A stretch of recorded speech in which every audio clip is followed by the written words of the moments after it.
पूरा। तो ये देखिए लोग पानी वगैरह लगा रहे हैं।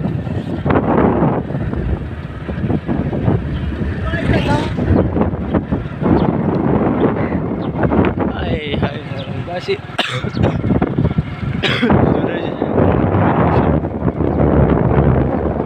मसला ये आ रहा था कि वो सामने बिजली पे नेट लगा हुआ, दूसरा बाजी पूरी करो, वो सामने बिजली पे नेट लगा हुआ, वो पावर लाइन नजर ही है ना, तो इसमें फ्रिक्वेंसी का इशू आ रहा है। ठीक है, फ्रिक्वेंसी रात को इतनी ज़्यादा डिस्टर्ब हो जाती है कि क्या बताएं।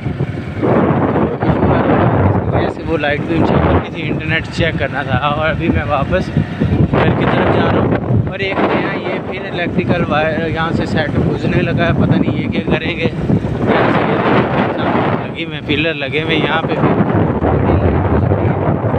करीब